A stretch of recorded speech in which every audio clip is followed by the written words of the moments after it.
가령 마사라는 히브리어가 있어요. 마사라는 히브리어가 단어의 의미가 세 가지입니다. 어떤 의미가 있는 줄 알아요? 하나는 트라이얼,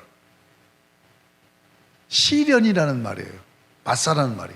또 하나의 뜻은 테스트, 점검하고 시험 본다는 얘기죠. 자, 이 두 단어는 그래도 조금 유사한 부분이 있죠. 세 번째 의미는 어떤 의미가 있냐면 템프트라는 의미가 있어요. 유혹한다는 말이에요. 전혀 다르잖아요. 같은 단어지만 의미가 전혀 다르다고. 유혹한다는 말. 그러니까 같은 단어도 문장에 따라서 전혀 다르게 쓰일 수가 있단 말이에요.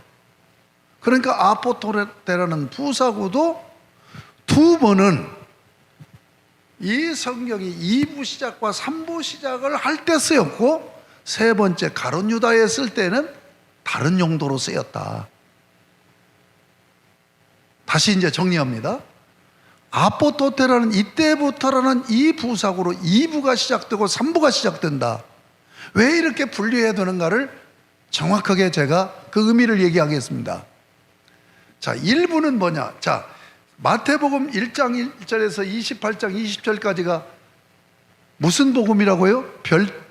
별칭이 왕의 복음이란 말이에요. 그러면 왕으로 오신 예수 그리스도의 인격과 사역을 얘기하는 복음이라는 얘기죠. 왕의 복음이라는 얘기는. 그러면 자, 왕의 복음이 어떻게 진행되는가 보십시다. 1부 1장 1절에서 4장 16절까지가 뭐냐? 왕의 오심이에요. 메시아가 왕으로 오신다고 하는 거니까 1장 1절에서 4장 16절까지 왕의 오심을 얘기하는 거예요. 왕이 딱 오셔서, 왕이 뭐로 오셨어요? 그 나라 선포하려고, 자기 나라 세우려고 오셨잖아요. 그래서 4장 11절부터 아포토테라는 부사구를 사용해서 이때부터 예수께서 비로소 외쳐가라세, 회개하라, 지금 천국이 오고 있다. 하나님 나라를 선포하고 있죠. 그렇죠? 그래서 16장 20절까지가 하나님 나라를 선포하는 거예요. 내용이. 자, 16장 21절 아포토테라는 이때로부터라는 부사구로 전개되는 16장 21절부터 28장 20절까지가 뭐냐? 왕의 죽음이에요. 왕이 죽어야 돼요. 자, 메시아로 오신 왕이 어떻게 되냐? 이 땅에 오셔야 돼요. 오시는 것이 증거되고, 오셔서 그 나라를 선포해야 돼요. 그래서 그 나라를 세우는 거죠. 그리고 그 나라를 세우는 일을 시작해서 완성하기 위해서 예수가 뭐 해야 돼요? 메시아가 죽어야 돼요. 죽지 않으면 복음이 안 되는 거예요. 예수님이 십자가에 죽으심으로 하나님을 모르는 자들이 예수를 믿고 구원을 받고 하나님의 백성이 돼서 하나님 나라가 세워지는 거예요. 그러므로 마태복음의 순서는 왕이 오셔서 그 나라를 선포하고 그 나라를 세우기 위해서 죽으시는 얘기란 말이에요. 그래서 1, 2, 3부로 한번 따라 합시다. 왕의 오심, 왕의 선포, 왕의 죽음. 정리가 되셨습니까? 되게 재미없는 것처럼 여러분들이 얼굴을 보니까 뭐로 이걸 하냐고.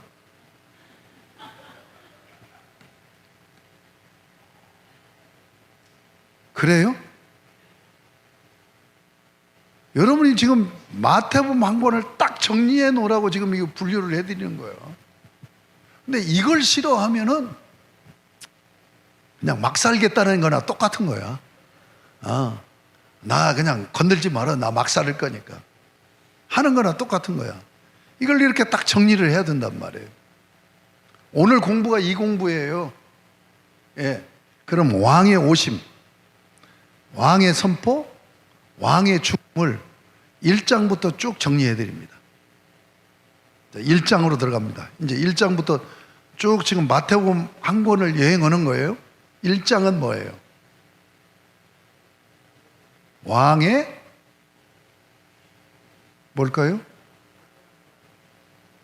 왕의 뭐예요? 족보가 나오는 거죠. 족보와 부모가 나와요. 그렇죠? 그리고 2장은 왕의 출생입니다. 자, 1장을 이제 눈여겨봐야 됩니다. 1장 1절이 어떻게 시작됩니까? 이 구절은 암송할 수 있죠? 자, 암송 한번 해봐요. 시작. 힐끗힐끗 보는 사람이 있어. 자, 족보체입니다. 여러분, 구약 성경도 창세기가 족보체로 시작되고 신약 성경 마태복음도 족보체로 시작됩니다. 그런데 이 족보가 어떻게 이루어져요? 족보의 서론이 뭐예요? 아브라함과 다윗의 자손 예수 그리스도의 계보라. 왜 여기서 아브라함과 다윗의 자손이 나와요? 다윗이 나옵니까? 여러분, 지금 구약 공부를 한 학기를 한 분은 이거 딱 알아들어야 되는 거예요. 벌써 아브라함과 다윗의 자손 예수 그리스도의 계보라고 되어져 있는 이유를 알아야 되는 거예요. 구약 성경의 중심이 뭐라고 그랬어요? 신의 산 언약이라고 그랬죠. 신의 산 언약.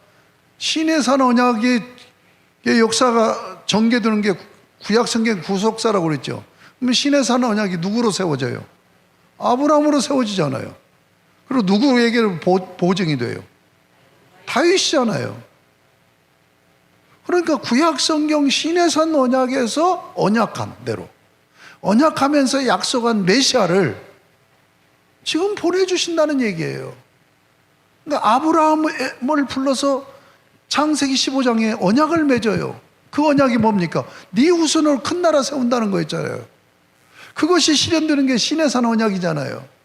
신의 산 언약으로 이스라엘 나라가 세워져요. 이스라엘 나라를 보장하는 언약이 뭐예요? 다윗 왕국 언약이란 말이에요. 그런데 이 언약의 핵심은 뭐예요? 메시아 약속이죠. 그러니까 아브라함과 다윗의 자손 예수 그리스도의 계보라고 하는 것이 그런 의미란 말이에요.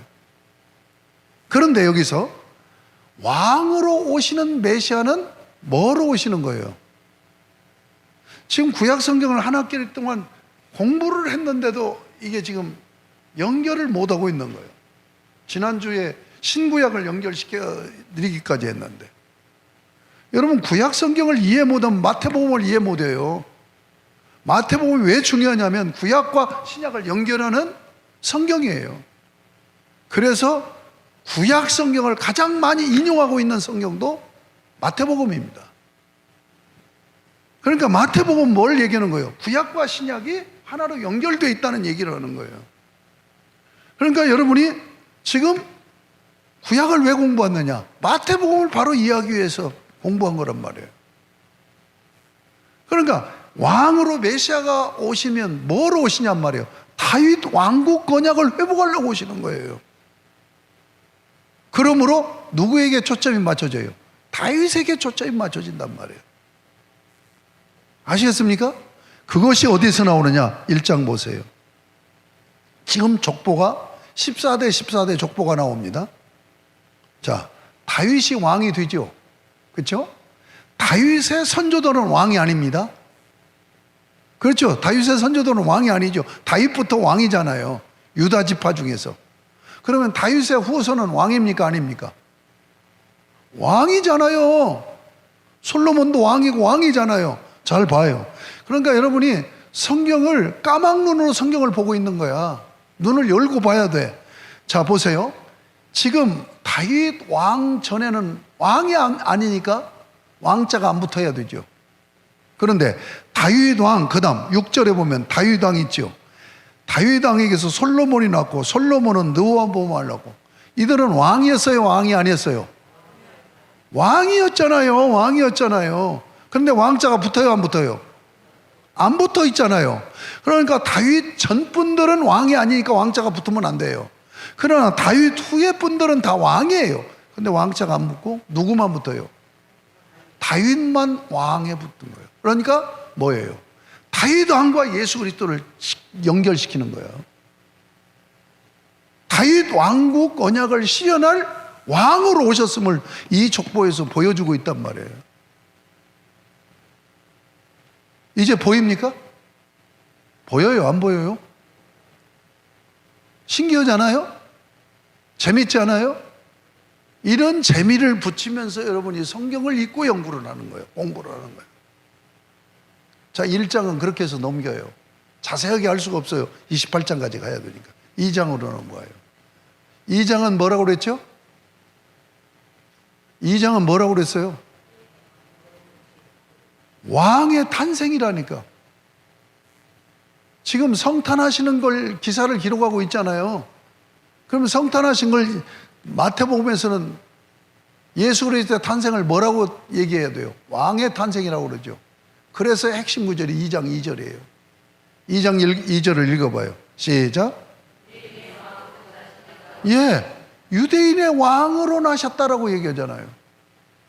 그렇죠? 지금 왕에게 초점이 맞춰져 있단 말이야. 이걸 보란 말이에요. 그런데 누가 지금 유대인의 왕을 찾아요? 동방박사들이 찾고 있죠. 이게 지금 아이러니한 일이에요.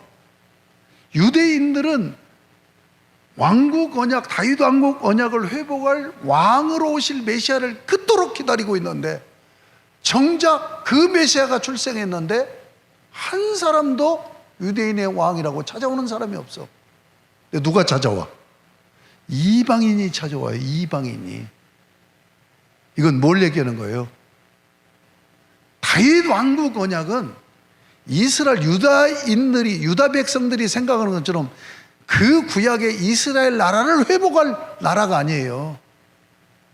전 세계를 구원해서 세울 하나님 나라가 다윗 왕국 언약이에요. 그래서 이방인이 유대인의 왕을 찾는 이 증언은 뭐예요? 이방인들이 장차 구원받아서 하나님의 백성이 되고, 그렇게 다윗 왕국은 온 인류를 구원하는 하나님 나라의 성격을 갖는다는 걸 보여주고 있는 거예요. 이해가 되십니까? 3장으로 넘어가요. 3장. 3장에서는 13절에서 17절까지 내용이 중요합니다. 지금 제가 의도하시는 대로 여러분들이 이해를 하면서 따라오는지 모르겠어요. 자, 다시 처음으로 돌아가. 마태복음이 무슨 복음? 그러면 왕의 복음 무슨 얘기를 하는 거예요? 예수 그리스도가 다윗 왕국을 언약을 회복할 왕으로 오신다는 게, 오셨다고 하는 증거가 왕의 복음이죠. 그러므로 왕의 오심, 왕의 선포, 왕의 죽음으로 구조되어 있단 말이에요. 그렇죠? 그러니까 다윗 왕국 언약이라는 초점으로 마태복음을 보라는 얘기예요. 그래서 1장에서 제가 아브라함과 다윗의 자손 예수 그리스도의 계보라고 해놓고 왕을, 다윗만 왕이라고 한 것을 제가 말씀드린 거예요. 다윗 왕국 언약을 회복할 왕으로 오셨다는 거예요. 그래서 2장에서도 유대인의 왕으로 나실 리가 누구냐고 이방인들이 찾아와서 지금 유대인의 왕을 찾고 있다는 얘기를 말씀을 드렸죠. 그게 3장도 왕이란 말이에요. 왕. 그러면 3장 13절에서 17절까지가 뭔 내용이에요? 여러분 마태복음 1장 1절부터 내가 해석해 나가면서 28장 20절까지 해줘봐요. 그때는 은혜 받지만 정리는 안 돼요. 그러나 이것을 해놔야 마태복음 한 권이 딱 정리가 된단 말이에요. 지금 초점이에요. 초점. 3장도 왕을 얘기한단 말이에요. 왕. 1장도 왕을 얘기했고 2장도 왕을 얘기했고 3장도 왕을 얘기하는 거예요. 그러면 3장 13절에서 17절 세례받는 장면을 어떻게 해석해야 되느냐는 이거예요. 두 가지로 해석해요. 세례받는 것을 구원론적인 해석이 있고 교회론적인 해석이 있어요. 재밌게도 우리 은사 두 분 중에 한 분, 서철원 박사는 구원론적으로 적용을 하고 해석을 하고, 김세원 박사는 교회론적으로 해석을 한 거예요. 자, 이제 저에게 주목하세요. 세례가 뭡니까? 세례가 뭐예요? 나한테 세례받고 유아 세례 받은 분들이 있지? 내가 다 다른 건 몰라도 세례 의미는 알아야 된다고. 세례 내가 문답을 한 적이 없잖아요.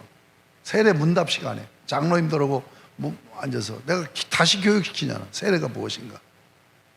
세례가 뭐예요? 세례를 말씀하고 있는, 세례를 정의하고 있는 말씀이 있어요. 어디일까요? 내가 그것까지 찾아보면서 읽히면서 얘기했어. 로마서 6장에 나와요. 6장에 세례가 뭐예요? 그리스도와 연합의 표시가 세례예요. 그런데 뭡니까? 옛사람은 죽고 새 사람으로 다시 태어나는 거예요. 예수 그리스도와 연합이 돼가지고.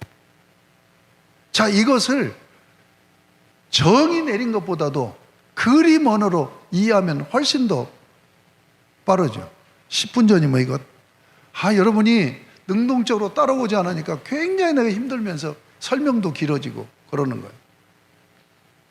그러니까 지금 10분 남았다는데 이거 뭐 1부도 못 끝나겠네.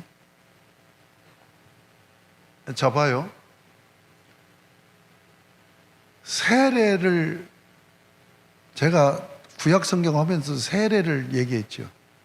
구약 성경에 그림 언어가 나오죠. 뭡니까? 내가 조금만 생각을 달려면 감사하기는 해.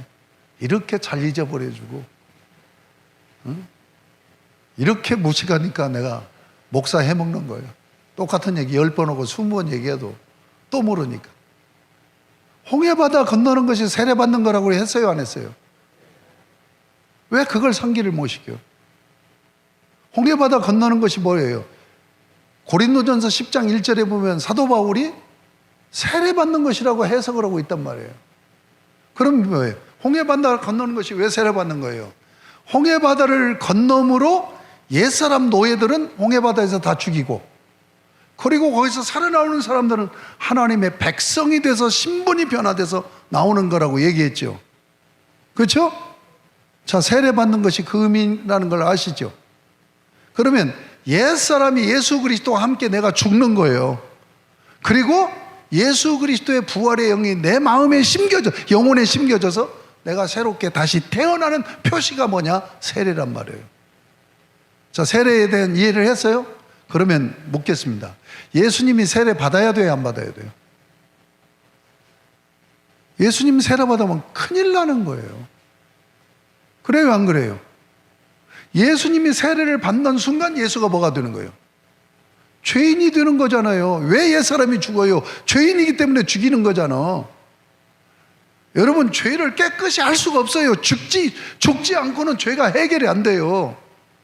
그래서 예수님이 십자가에 죽으신 거잖아요. 그 예수와 함께 내 죄인 된 옛사람이 죽는 거야. 그리고 부활하신 예수님의 영이 내 영혼에 심겨져서 내가 거듭나는 거예요. 이게 세례란 말이에요. 그러면 예수님이 세례받으면 뭐가 되는 거예요? 죄인이 되는 거잖아요. 나 이 양반으로 못 오겠네, 진짜. 오늘로 종강을 해버려야 돼. 아니, 예수님이 세례받으면 죄인이 되는 거잖아. 예수님 세례받아야 돼, 안 받아야 돼? 받으면 큰일 나잖아요. 그러니까 예수님이 세례받아 나오니까 세례 요한이 어떻게 했어요? 깜짝 놀라가지고 어떻게 이럴 수가 있습니까? 내가 당신한테 세례받아야 되지. 그렇게 했지요. 그것을 구원론적으로 얘기할 때는 예수님이 인류의 죄를 감당하는 죄인의 신분으로 세례를 받은 것이다. 이게 구원론적인 해석이에요. 근데 저는 이 해석에 동의를 하면서 그렇게만 해석해서는 안 된다. 이 세례 사건을 뭘로 봐야 되느냐? 왕의 관점에서 봐야 된다. 이게 교회론적인 관점이에요. 세례 받으신 뭐냐? 왕의, 우리 은사 김수현 박사는 왕이 즉위하는 즉위식이다. 나는 그렇게 보진 않아요. 왕으로 기름 부음 받는 것이다. 그 증거가 있습니다. 17절